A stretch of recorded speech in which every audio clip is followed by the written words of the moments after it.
How did Moscow get ahead of Tver? Because it was Russian.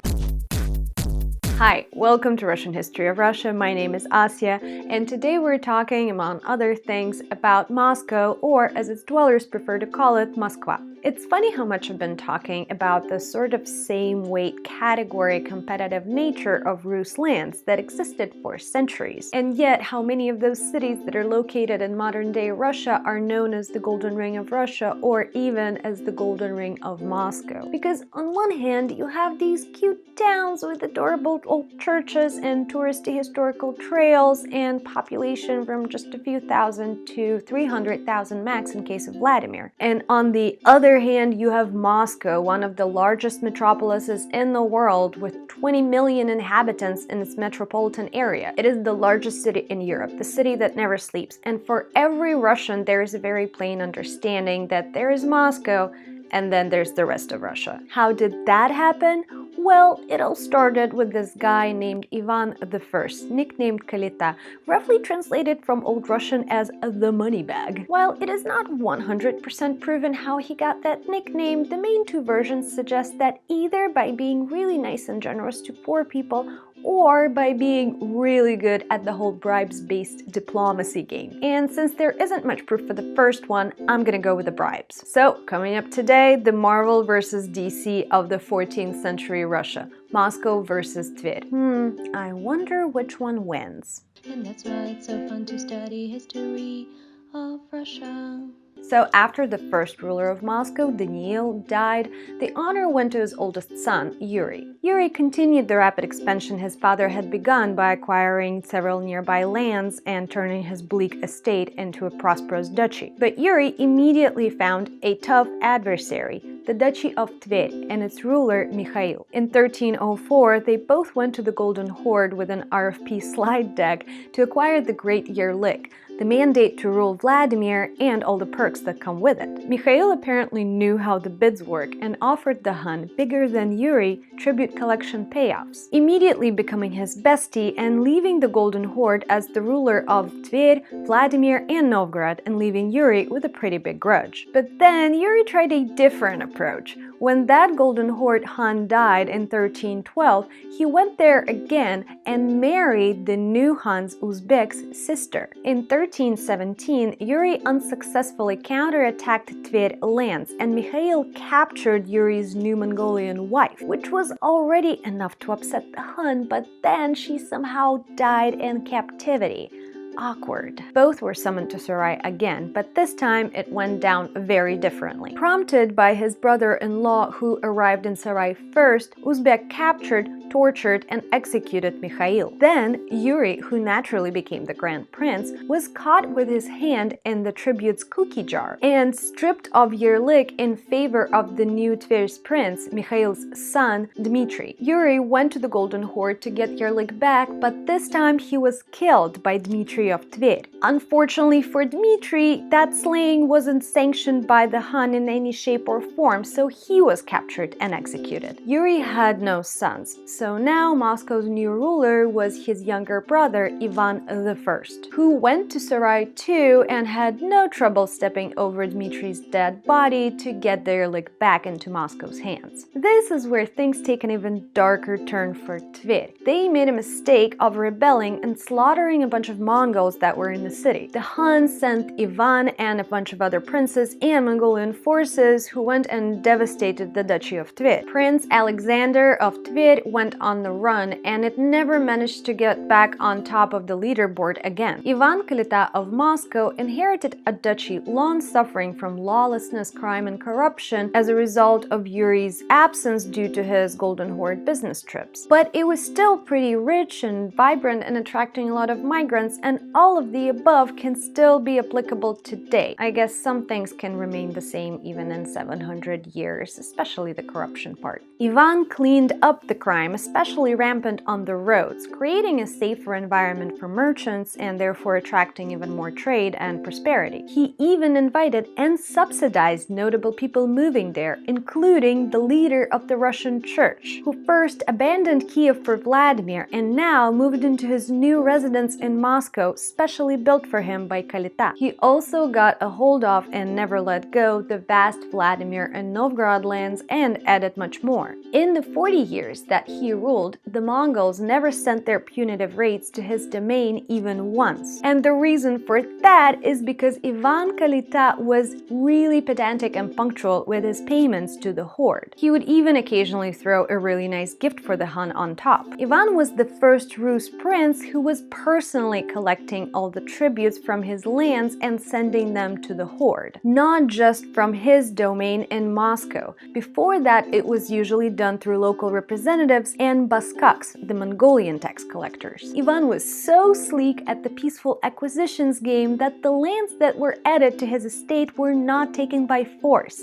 They were annexed out of debt. Ivan, the money bag bank LLC, was lending money, and considering the circumstances, there were a lot of takers, under a condition of annexation by him or his successors if the loaner couldn't pay. And other lands he just straight up bought. So yeah, the founder of the Grand Duchy of Moscow was a finance shark and a real estate tycoon. For his exceptional payments history, the Mongols awarded him with the new title of Великий князь всея Руси, the Grand Prince of all Rus. But much more importantly than the naming conventions was the fact that the Hun solidified Ivan's house's right to rule Vladimir. There was no longer a competition for the Great Girlik. Instead, Vladimir and all the lands that were collected into Ivan's estate were inherited by his family. Needless to say, this wasn't the smartest move on the Mongols' part. This growth and solidification of power within one regional center was a recipe for losing control over Rus. But I guess they really liked the monies. As for Tver, it had a new prince, lenient to Moscow, but the expelled Prince Alexander never stopped trying to get the anti-Moscow coalition together and even got some support from Lithuania. Eventually, he managed to talk Hun into giving Tver back to him and even left his son as a permanent representative in Sarai. But soon enough, Ivan's silver tongue turned the tide.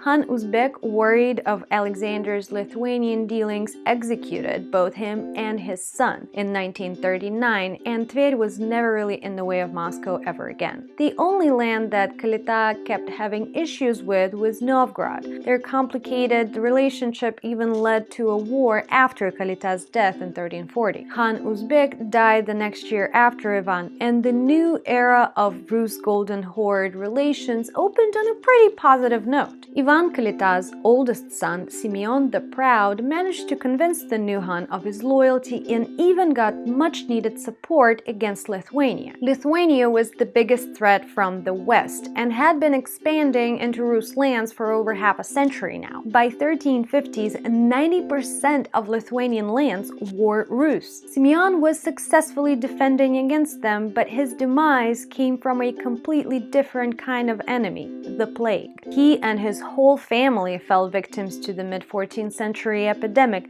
and the rule went to the next sibling in line, Ivan II. This Ivan wasn't as aspiring as his brother, father, or grandfather, and if anything, seems to have been quite apathetic. His inheritance was being chipped away on all fronts, and he was just meh. Luckily, his rule was pretty short. He died at just 33, and the baton in 1359 went to his son, Dmitry, who was just 9 years old. And that was a problem for Moscow and an opportunity for its enemies. A Suzdal prince immediately popped to Sarai and got himself a new and shiny Great Girlik for Vladimir, but he underestimated the elite's loyalty to the house of Ivan Kalita, who enriched them and treated them very well. The Golden Horde at the time happened to be going through a bit of a power struggle themselves, so seizing the moment, Moscow elites got the Girlik back on behalf of their young prince from a competing Han. Meanwhile, the Vladimir nobles refused to support the Suzdal contender, so he had to abandon his new toy and leave.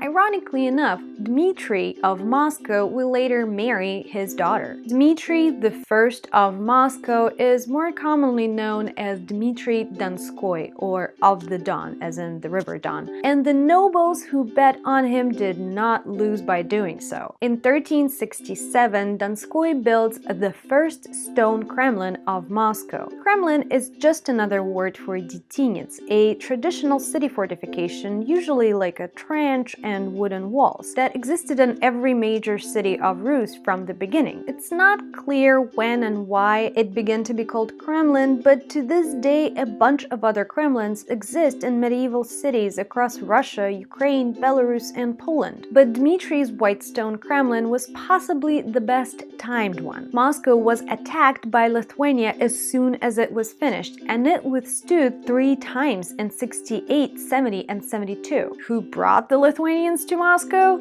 Tver. Of course it was Tver. Dmitry had to go and take the city all over again and be like, guys, come on. But that is not what he went down in history for. Feeling emboldened and taking a note of the civil war weakening the Golden Horde, Dmitry hit on a daring plan. A plan to put a stop to Mongols' grip on Rus. Well, it was less of a plan and more like he just stopped paying the tributes and had other princes follow his shining example. Although the Golden Horde was a mess, one of the top contenders for Sarai quickly responded to the provocation, Mamai. Mamai's raid on Rus was first unsuccessfully met by Moscow and some other combined forces in 1377, then in 1378 and defeated, and finally in 1380 in the Battle of Kulikovo. Both sides were thoroughly preparing for it. Scouting, spying, gathering allies and troops. Mamai was even conspiring with the Lithuanians. Besides the political turmoil in the horde, there were other factors in Dmitry's favor. For example, a stronger than ever image and authority of the Russian Church and of a popular spiritual figure, Sergei Radonezhsky, which was very helpful when he blessed Dmitry for his fight and led a marketing campaign for civilians to pick up the weapons and fight with him, because not all princes that hugged it out with Dmitry followed up on their promises to join him. The 1380 battle opened with a one-on-one, where the champions, according to the legend, killed each other. The fight that followed was bloody. Dmitry positioned his forces on the enemy's side of the Don River, hence his name, and ordered to burn down the bridges, so they were either gonna win or die trying. They did win, and that victory was fateful and huge and legendary and didn't change at the time. Mamai was replaced by a new Khan, Takhtamysh, who led his horde just 2 years later to the doors of weakened and recovering Moscow. He took the city and had Dmitry swear loyalty to him again and pay the tributes for the 2 missing years. Dmitry died in 1389, leaving the Grand Duchy of Moscow, Vladimir, and all his other possessions to his son Vasily I, without asking for permission from Sarai. Although the Battle of Kulikovo did not result in Rus liberation, it certainly did have huge consequences. It solidified the role of Moscow as a nucleus of Rus and Russia, transformed political relations with the horde, encouraged future generations to fight back, inspired numerous literary and art works, and left a lasting political, socio-economic, and cultural impact. Moscow rulers never again asked for permission to rule, never went to Sarai to pay respects, and just sent their taxes with the collectors. The Golden Horde control over Rus was crumbling, but it will still take precisely another 100 years and another episode for Rus princes and for Moscow to get together and get rid of the Mongols and form a real, centralized, unified Russian state. I'll see you then. Bye.